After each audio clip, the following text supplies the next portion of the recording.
கர்த்தருடைய பரிசுத்த நாமத்திற்கு மகிமை உண்டாவதாக. தேவன் கொடுத்த நாளுக்காக கர்த்தருக்கு நன்றிகளை செலுத்தலாம். இந்த நாளில் கூட ஒரு வசனத்தை நீங்கள் முன்னோடியாக வாசிக்கும்படி கேட்கிறேன். யாக்கோபு எழுதின நிருபம் 4ஆம் அதிகாரம். யாக்கோபு எழுதின நிருபம் 4ஆம் அதிகாரம். அதில் 4வது வசனமும் 5வது வசனமும் வாசிக்கும்படி கேட்கிறேன். யாக்கோபு எழுதின நிருபம் 4ஆம் அதிகாரம், அதில் 4ம் 5ம். விபச்சாரரே, விபச்சாரிகளே, உலக சிநேகம் தேவனுக்கு விரோதமான பகை என்று அறியீர்களா? ஆகையால் உலகத்துக்கு சிநேகிதனாயிருக்க விரும்புகிறவன் தேவனுக்கு பகைஞனாகிறான்.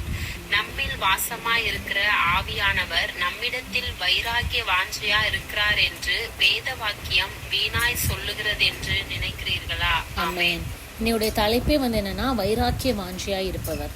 இப்போ நம்ம பார்க்கிறோம், நம்மில் வாசமாக இருக்கிற ஆவியானவர் நம்மிடத்தில் வைராக்கிய வாஞ்சியா இருக்கிறார் என்று வேத வாக்கியம் வீணாய் சொல்லுகிறது என்று நினைக்கிறீர்களா?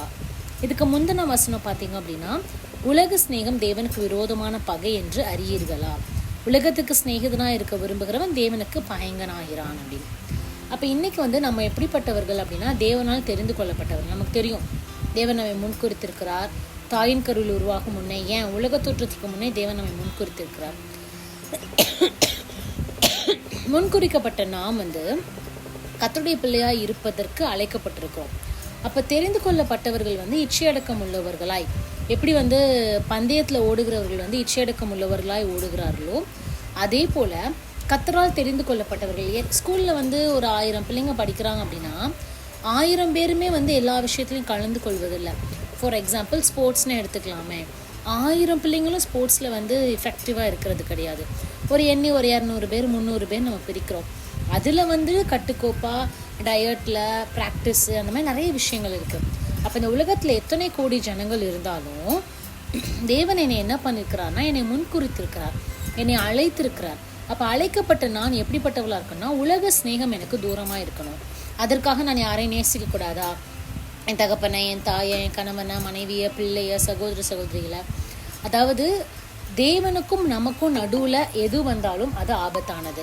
ஃபார் எக்ஸாம்பிள், தேவனுக்கும் எனக்கும் நடுவில் என்னுடைய கணவன் வந்தாலும் அது விக்கிரகம் தான். தேவனுக்கும் எனக்கும் நடுவில் பிள்ளை வந்தாலும் அது விக்கிரகம் தான். தேவனுக்கும் எனக்கும் நடுவில் தேவன் கொடுத்த எந்த ஒரு ஆசீர்வாதம், அது வேலையாக இருக்கலாம், படிப்பாக இருக்கலாம், காராக இருக்கலாம், வீடாக இருக்கலாம், எது வந்தாலுமே அது விக்கிரகம். அப்போ தேவனுக்கும் எனக்கும் நடுவில் எந்த ஒரு இடைவேளையும் இல்லாமல் செயல்படுவதே உண்மையான அன்பு. இதை தான் எபேசு சபைக்கு எழுதினப்ப ஆண்டவர் எழுதினாரு, நீ ஆதியில் கொண்டிருந்த அன்பை விட்டாய் என்று உன் பேரில் எனக்கு குறை உண்டு அப்படின்னு சொல்லி. ஸோ ஆதியில் இருக்கிற அன்பு ரொம்ப வெளியேறப்பட்டது. ஏன் நம்ம வாழ்க்கையிலே நம்ம பார்க்குறோம், ஆதியில் இருந்த அன்பு, அதாவது காலங்கள் மாற மாற அன்பு விளக்கப்பட்டு தான் இருக்கும். ஆனால் அந்த ஆதியில் கிடைத்த அன்பு நமக்கு இல்லை அப்படின்னு நம்ம யோசிக்கிறோம்ல. அதே போல் தேவனை ஆதியில் நம்ம எப்படி பின்பற்றினோமோ அந்த ஸ்நேகம் தேவன் எதிர்பார்க்கிறார். ஏன்னா வசனம் சொல்லுது, நம்மில் வாசமாக இருக்கிற ஆவியானவர் நம்மிடத்தில் வைராக்கிய வாஞ்சியா இருக்கிறார் என்று வேத வாக்கியம் வீணாய் சொல்லுகிறது என்று நினைக்கிறீர்களா? என் மேல வைராக்கிய வாஞ்சா இருப்பதற்கு ஒரு ஆள் இருக்கார் அப்படின்னா அது பரிசுத்த ஆவியானவர் மட்டும்தான். மனிதர்கள் சோர்ந்து போகலாம், நம்ம மேல மனிதர்கள் நம்மை விடாய்த்து போகலாம், மனிதர்கள் நம்மை வெறுத்து விடலாம், மனிதர்கள் நம்மை மறந்து விடலாம். ஆனால் இறுதி வரைக்கும், என்னை பரம் சேருகிற வரைக்கும் என் மேலே ஒருத்தவர் வைராக்கிய வாஞ்சியாக இருக்கிறாரு. எப்படியாவது இந்த பாத்திரத்தை நான் கூட்டிகிட்டு போயிடணும், எப்படியாச்சும் இந்த பாத்திரம் பரலோகத்தில் சேரணும், எப்படியாச்சும் இந்த பாத்திரத்தின் மூலமாக அநேக பாத்திரங்கள் கர்த்தருக்குள்ளாக வரணுன்றது கர்த்தர் நம்மேல் வைத்திருக்கிற திட்டம். இதை எப்படி நம்ம அறிந்து கொள்ளலாம்? ஒரு முன்னோடியாக ஒரு வசனம் வாசிக்கிறீங்களா? ரோமருக்கு எழுதின நிருபம் 8ஆம் அதிகாரம். ரோமருக்கு எழுதின நிருபம் 8ஆம் அதிகாரம், அதில் 28 31 வரை வாசிங்க. 28 31. ரோமர் 8. அன்றியும் அவருடைய தீர்மானத்தின்படி அழைக்கப்பட்டவர்களாய் தேவனிடத்தில் அன்பு கூறுகிறவர்களுக்கு சகலமும் நன்மைக்கு ஏதுவாக நடக்கிறதென்று அறிந்திருக்கிறோம். தம்முடைய குமாரன் அநேக சகோதரருக்குள்ளே முதற் பேரானவராய் இருக்கும் பொருட்டு தேவன் எவர்களை முன்னறிந்தாரோ அவர்களை தமது குமாரனுடைய சாயலுக்கு ஒப்பாய் இருப்பதற்கு முன் குறித்திருக்கிறார். எவர்களை முன் குறித்தாரோ அவர்களை அழைத்தும் இருக்கிறார். எவர்களை அழைத்தாரோ அவர்களை நீதிமான்கள் ஆக்கியும் இருக்கிறார். எவர்களை நீதிமான்கள் ஆக்கினாரோ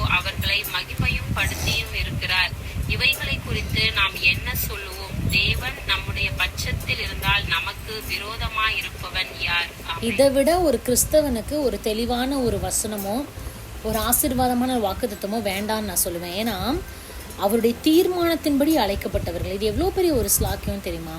என்னதான் 1000 பேர் இருந்தாலும் ஒரு 10 பேர் எப்படி ஒரு செலக்ட் பண்ணப்படுறாங்களோ, உலகத்தில் எத்தனை கோடி ஜனங்கள் இருந்தாலும் ஒரு ஆள் எப்படி பிஎம் ஆகவோ இல்லை சிஎம் ஆகவோ ஒரு கலெக்டராகவோ தேர்ந்தெடுக்கப்படுகிறாங்களோ, இது எல்லாவற்றையும் விட, இது எல்லாமே அழிந்து போகிற ஒரு விஷயம்னு வைங்களேன், இது எல்லாவற்றையும் விட பரலோக ராஜ்யத்திற்கு யோசிச்சு பாருங்க. அந்த ராஜ்யம் வந்து அவ்வளோ மகத்துவமுள்ள ஒரு ராஜ்யம்.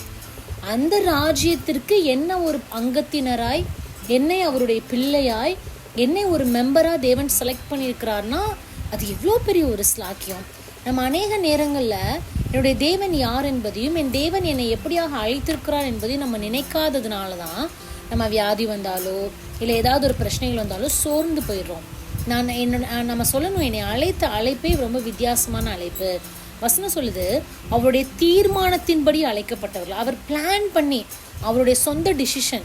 நம்ம சொல்கிறோம்ல, நம்ம தகப்பனோ நம்ம தாயோ கணவனோ மனைவியோ பிள்ளையோ அவங்க சொல்கிறாங்க நான் எடுக்கிறது கரெக்டாக தான் இருக்கும் அப்படின்னு. மனிதனுடைய காரியங்கள் எல்லாமே மாறி போகும். சுயஞானத்தை உடையது, உலகத்தின் காரியத்தை பற்றினது. அவரோ சர்வ வல்லமை உள்ள தேவன், வானத்தையும் பூமியையும் சகாலத்தையும் படைத்த தேவன், சர்வ சிருஷ்டிகர் அவர் தான். அவருடைய தீர்மானத்தில் நான் அழைக்கப்பட்டிருக்கிறேன்னா எவ்வளோ பெரிய ஒரு ஸ்லாக்கியம். அழைக்கப்பட்டது மாத்திரம் இல்லை, வசனம் சொல்லுது யாருன்னு சொல்லி முதலே முன் குறிச்சிட்டாராம். எப்போ? உலக தோற்றத்திற்கு முன்னாடியே முன் குறித்துட்டார், இவங்க தான் அப்படின்னு.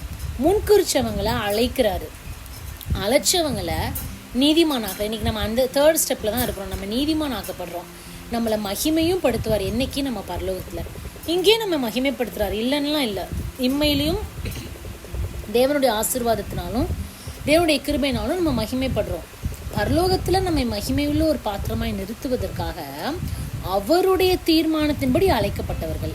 அப்போ அவ்வளோ பிளான் பண்ணி, அதாவது ஒன்றுமே இல்லை, ஒரு உலகத்தில் ஒரு 10 மாதம் நம்ம சுமந்து வழிகள் எல்லாம் இருக்குது, நம்ம கடந்து வந்து பெற்ற பிள்ளையே வந்து நம்முடைய சொல்லை கேட்கணும், நமக்கு விருப்பம் போல் இருக்கணும் அப்படின்னு நம்ம யோசிக்கிறோம்.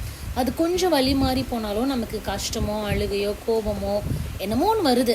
அது மாதிரி நம்ம வளர்க்குற ஒரு விஷயமா இருக்கட்டும், நம்ம செய்கிற ஒரு காரியமாக இருக்கட்டும், ஏதோ ஒரு பலனை எதிர்பார்க்குறோம்.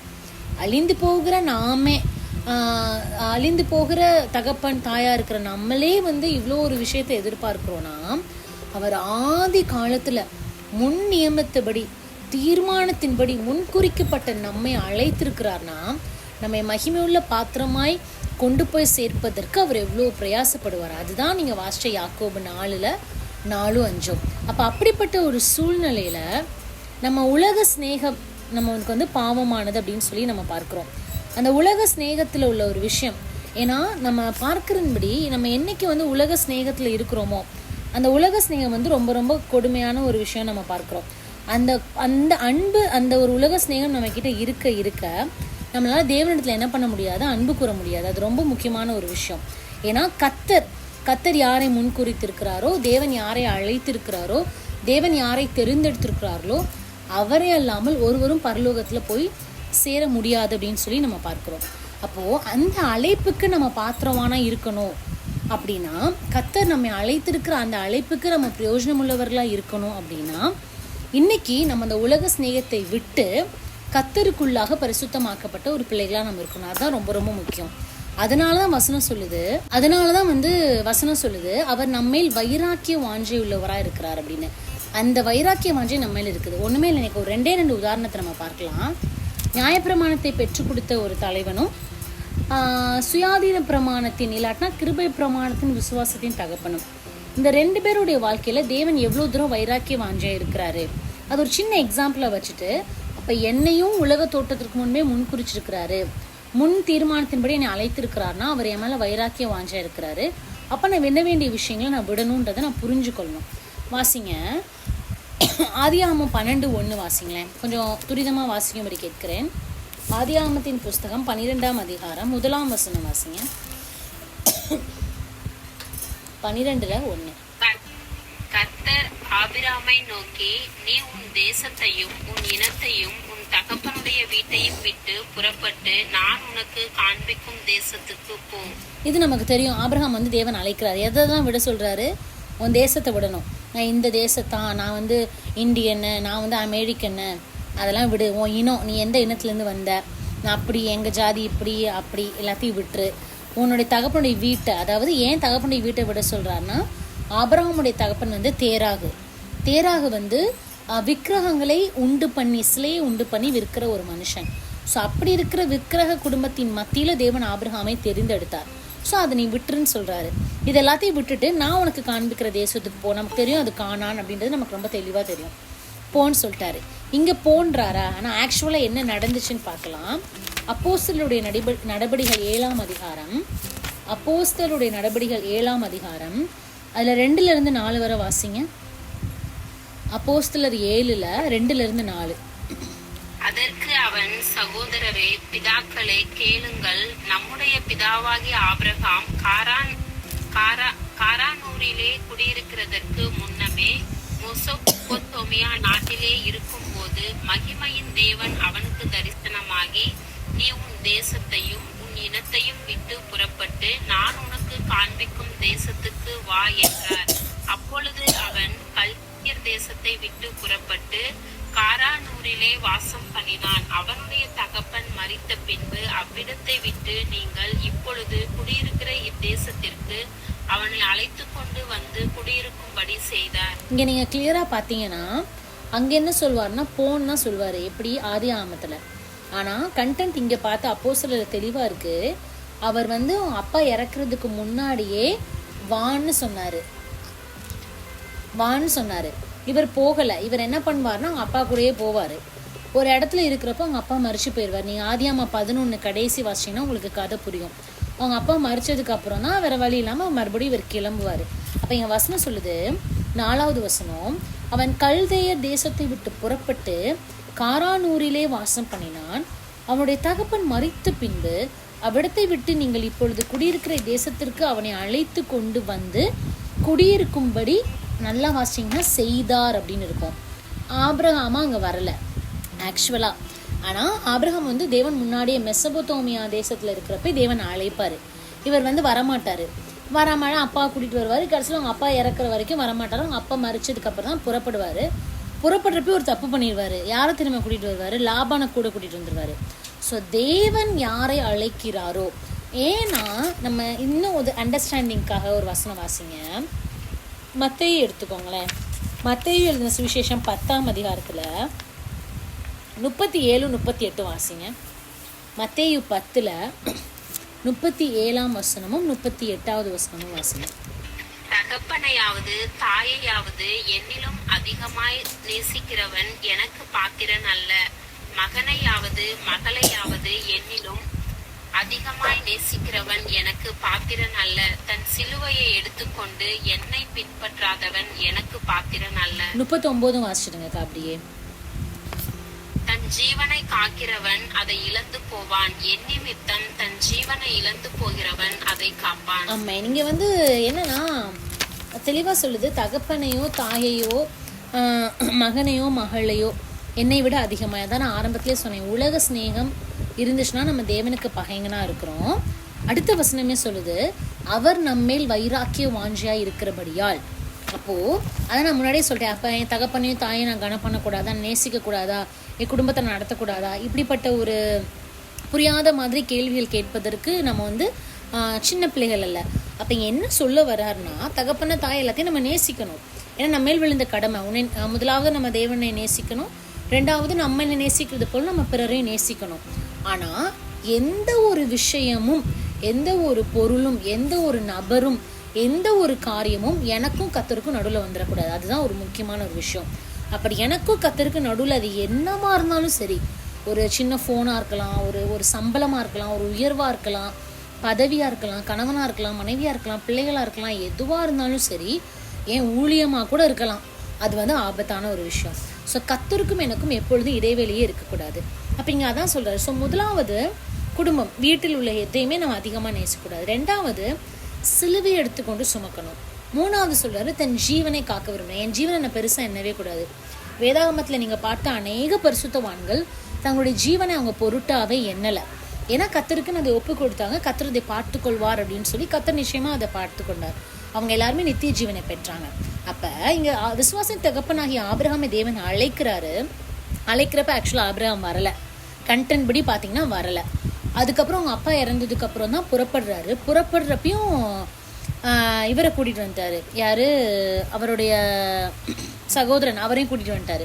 அப்ப இந்த சூழ்நிலையில கர்த்தர் உடைய திட்டம் இங்க நிறைவேறலாம். வசனம் சொல்லுது, கர்த்தரோ அவனை அங்கே குடியிருக்கும்படி செய்தார் அப்படின்னு இருக்கு.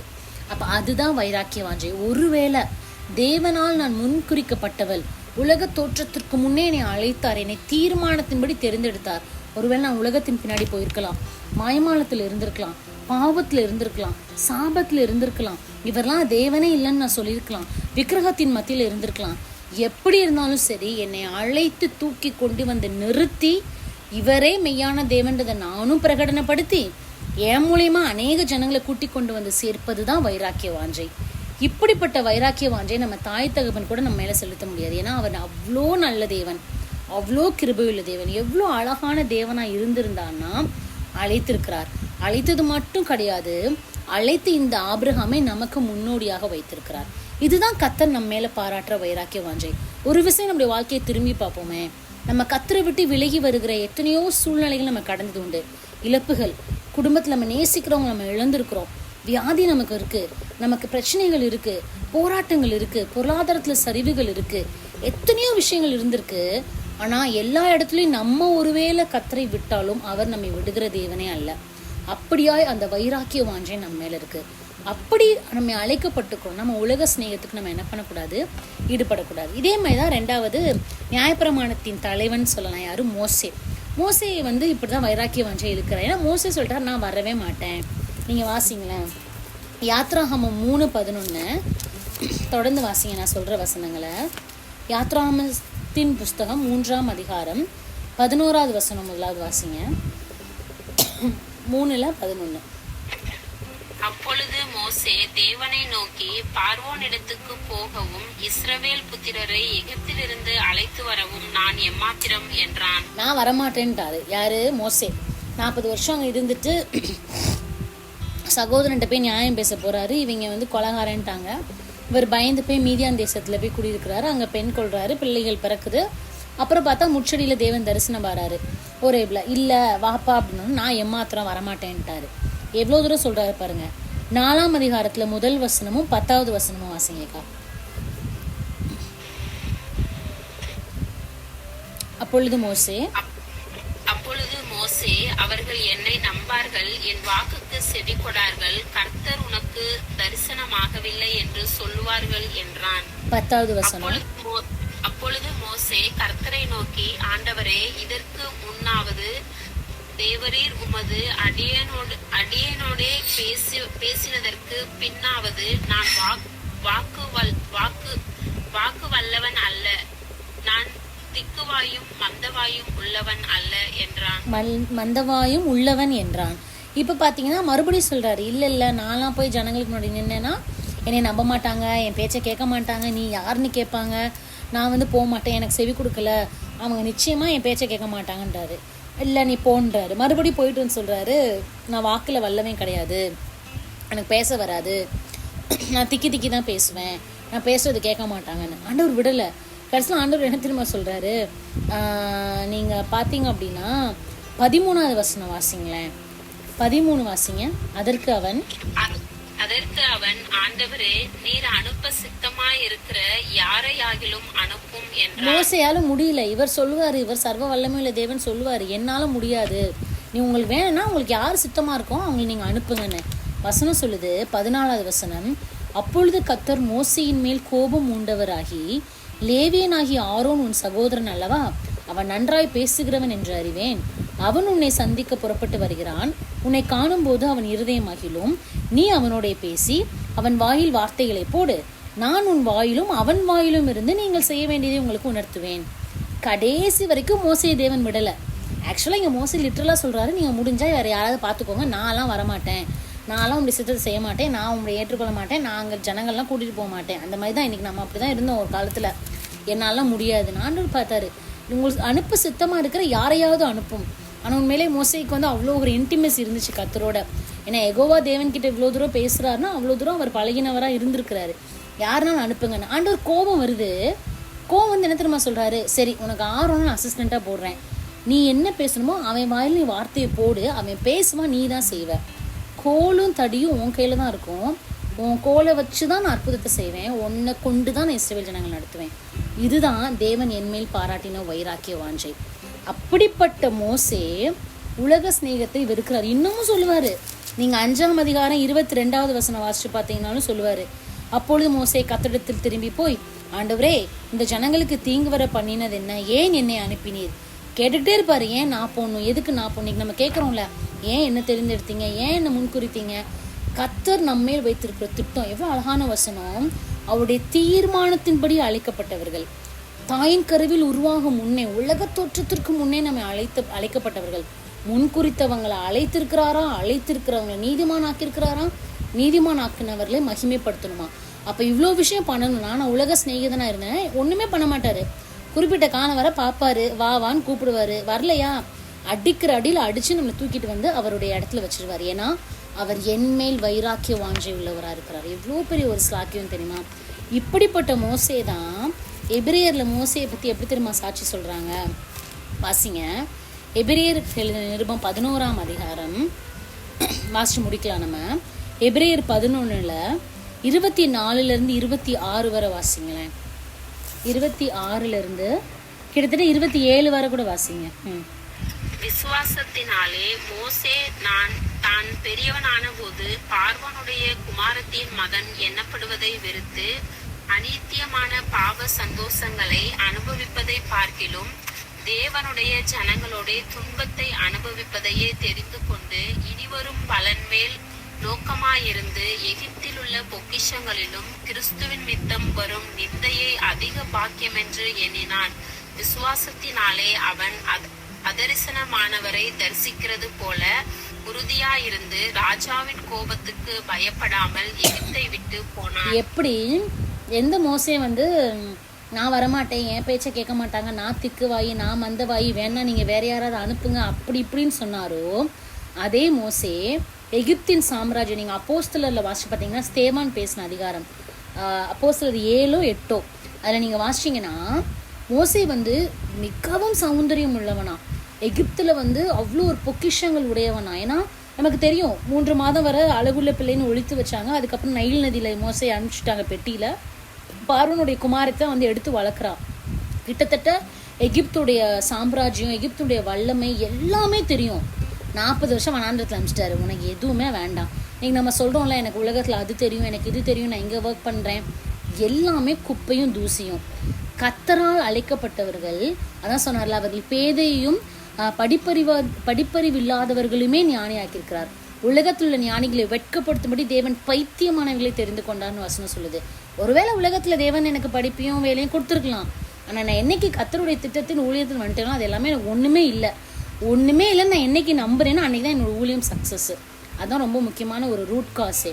அப்போது அப்படி இருந்த ஒரு மனுஷன் மோசே போல பிரம்மாண்டமான ஒருவன். ஏன்னா எபிரேயன் அவன். அங்கே எபிரேய பிள்ளை எல்லாரையும் கொலை பண்ணுறாங்க. இவன் ஒரு ஆள் தைரியமாக எபிரேய பிள்ளையாய் வளர்ந்துருக்கிறான். எகிப்தின் சாம்ராஜ்யம் முழுவதும் இருக்குது. ஆனால் சொல்கிறான், அநித்தியமான பாவ சந்தோஷம், பொக்கிஷம், ஆசீர்வாதம், நான் பார்வோனின் குமாரன், இது எல்லாவற்றையும் வெறுத்துட்டு வசனம் சொல்லுது, இனி வரும் பலன் மேல் நோக்கமாக இருந்து எகிப்தில் உள்ள பொக்கிஷங்களிலும் கிறிஸ்துவின் நிமித்தம் ஒரு நிந்தையே அதிக பாக்கியம் என்று எண்ணினான். எனக்கு கிறிஸ்துவுக்காக நிந்தை வரட்டும் அப்படின்னு சொல்லி எந்த ராஜா தன்னை வளர்த்தாரோ, எந்த அரண்மனையில் வளர்க்கப்பட்டானோ, எந்த அரண்மனையில் சகல வித்தையிலையும் அறிந்து கொண்டானோ, அதே அரண்மனையில் ராஜாக்கு முன்னாடி போய் கர்த்தருக்காக நிற்கிறான். இதுதான் தேவன் நம்மையில் இருக்கிற வைராக்கிய வாஞ்சை. ஒருவேளை நாமும் உலகத்திற்கு வாழ்ந்திருக்கலாம், உலகத்தில் இருந்திருக்கலாம், உலகத்தாருக்காக, சொந்தக்காரங்களுக்காக, கணவனுக்காக, மனைவிக்காக, எல்லாமே நம்மேல் விழுந்த கடமை நம்ம செய்யணும் நிச்சயமா. ஏன்னா கடமையை தவறுவது தேவனுக்கு பிரியமே அல்ல. நம்ம கொடுக்கப்பட்ட பொறுப்பில் நம்ம கரெக்டாக இருக்கணும். தாய்க்குன்னு ஒரு பொறுப்பு இருக்குது, தகப்பனுக்குன்னு ஒரு பொறுப்பு இருக்குது, கணவன் மனைவி எல்லாருக்கும் ஒரு பொறுப்பு இருக்குது, அதை செய்யணும். ஆனால் கர்த்தருக்கும் எனக்கும் நடுவில் எது வந்தாலும் அது என்னவானாலும் இருக்கலாமே, அது பாவம் தான், அது விக்கிரகம் தான். அந்த இடத்துல நம்ம உலக ஸ்நேகத்திற்கு நம்ம ஒப்பு கொடுக்கவே கூடாது. ஒருவேளை உலக சிநேகத்துக்கு நம்ம ஒப்பு கொடுத்தாலும் அடித்து நொறுக்கி நம்ம கொண்டு வருவார். ஏன்னா அவர் என் மேல் வைராக்கிய வாஞ்சியா இருக்கிறார். யாக்கோபு ஒரே ஒரு வசனம் மறுபடியும் வாசிச்சு முடிக்கலாம். யாக்கோபு 4:4-5 படி அழகா வசனம் சொல்லுது, உலக சிநேகம் தேவனுக்கு விரோதமான பகை என்று அறியீர்களா? ஆகையால் உலகத்துக்கு சிநேகிதனா இருக்க விரும்புகிறவன் தேவனுக்கு பகைங்கனாகிறான். நம்மில் வாசமா இருக்கிற ஆவியானவர் நம்மிடத்தில் வைராக்கிய வாஞ்சியா இருக்கிறார் என்று வேத வாக்கியம் வீணாய் சொல்லுகிறது என்று நினைக்கிறீர்களா? இன்னைக்கு என் மேல வைராக்கிய வாஞ்சியா உள்ள தேவன் ஆபிரகாம் விசுவாசத்தின் தகப்பனா இருக்கட்டும், இல்ல சுயாதீனத்தின் கிருபை பிரமாணத்தின் தகப்பனா இருக்கட்டும், இல்ல மோசே நியாயப்பிரமாணத்தின் தகப்பனா இருக்கட்டும், நியாயப்பிரமாணத்தை பெற்றுக் கொடுத்தவனா இருக்கட்டும், இவங்க 2 பேருடைய வாழ்க்கையிலும் நிறைய நான் 2 தான் எடுத்திருக்கிறேன். இன்னைக்கு அவங்க வரல, போகல, மாட்டேன்னாங்க. ஆனா தேவன் இழுத்து கொண்டு வந்து அவங்கள ஒரு சாட்சியா நிறுத்தியிருக்கிறாரு. அதே போலதான் இன்னைக்கு நானும் ஒரு காலத்துல நானும் தேவன் வேண்டான்னு சொன்னேன், எங்கேயோ போனேன். ஆனா அந்த அவருடைய தீர்மானத்தின்படி அழைக்கப்பட்டவர்களாய் முன்குறித்து அழைத்து நீதிமானாக்கி மகிமைப்படுத்த விரும்புகிற தேவன் நம்மை அழைத்திருக்கிறார். எனவே கொஞ்சம் நம்ம, ஏன்னா இன்னும் ஓப்பனாக சொல்லணும்னா நம்முடைய தேவனை போல ஒரு பொசசிவான தேவன், ஒரு ஒரு ஜெலஸான தேவன் யாருமே இல்லை. ஏன்னா அவருடைய பிள்ளைகள் அவர்கிட்ட இருக்குன்னு அவர் ரொம்ப யோசிப்பார், ரொம்ப ஆசைப்படுவார். என் கூட என் மகன் நிறைய டைம் ஸ்பெண்ட் பண்ணணும், என் கூட என் மகன் நிறைய டைம் ஸ்பெண்ட் பண்ணணும், ஐயோ நான் கொடுத்த ஆசீர்வாதத்தை நம்பி ஓடுறாளே, என்கிட்ட பேச மாட்டாளே. அவரை போல ஒரு சென்சிட்டிவான காட், அவரை போல ஒரு உணர்வுகளை புரிந்து கொள்ள ஒரு பக்குவமுள்ள தேவன் வேற எவருமே இல்லை. எனவே நீங்க வேதாகமத்துல எல்லாருமே பாருங்களேன், கொஞ்சம் உலகத்துக்கிட்ட போற மாதிரி இருந்து ஒருவேளை அவங்க கத்தரால் பிரியப்பட்ட ஜனங்களை வந்து பிடிச்சி தூக்கிடுவாரு, போகவே கூடாதுன்னு விட்டுருவாரு. ஏன்னா அவருக்கு அவருடைய பிள்ளைங்கள் அவர்கிட்ட இருக்கணும். எனவே வைராக்கிய வாஞ்சியாய் நம்ம அழைத்திருக்கிறார். அந்த வைராக்கிய வாஞ்சை இந்த ஜீவன் இந்த உலகத்துல இருக்கிற வரைக்கும் மட்டும்தான். எப்படி கிருபை எப்படியோ அப்படிதான். நம்ம மரித்து போயிட்டாலோ இல்ல கர்த்தருடைய வருகை வந்துட்டாலோ கிருபையெல்லாம் நம்ம பேசவே முடியாது. எனவே அது வரைக்கும் நம்ம கிடைத்திருக்கிற கிருபையும் பரிசுத்த ஆவியானவரையும் தக்க வைத்து கொண்டு, என் மேல இவ்வளோ வைராக்கிய வாஞ்சியா இருக்கிறீங்களே, என் வாழ்நாளில் நான் எத்தனையோ முறை உங்களை தூஷித்து இருக்கிறேன், எத்தனையோ முறை உங்களை விட்டு பின்வாங்கி போயிருக்கிறேன், ஆனால் என்னை மட்டும் நிறுத்தி கற்புள்ள கன்னிகையை பரலோகத்தில் நிறுத்துவதற்காக என் மேலே இவ்வளோ வைராக்கிய வாஞ்சியா இருக்கிறீங்களே, உமக்கு நான் முழுதாக என்னுடைய அன்பை கொடுப்பேன். மறுபடியும் இன்னைக்கு நம்ம ஆண்டோட்ட ஆதியில இருந்த அன்பை நான் புதுப்பித்துக் கொள்கிறேன். ஆண்டவரே, உலக ஸ்நேகம் எனக்கு வேண்டாம். உலகத்தை நீங்க எனக்கு கொடுத்த கட்டளை, பிரமாணம், பொறுப்பு எல்லாவற்றையும் செய்ய எனக்கு பலனை தாருங்க. ஆனா எனக்கும் உமக்கு நடுவில் எதுவும் வரக்கூடாது. அப்படிப்பட்ட அந்த ஸ்நேகம், அந்த மணவாளன், அந்த ரூபவதி அப்படின்ற ஒரு ஸ்நேகம் நம்ம கிட்ட இருக்க நம்ம முழுவதுமாய் நம்ம தாழ்த்தி அர்ப்பணிப்போம். தேவன் தாமே இந்த வார்த்தைகளை ஆசீர்வதிப்பாராக. கர்த்தருடைய பரிசுத்த நாமத்திற்கு மகிமை உண்டாவதாக. ஆமென், ஆமென்.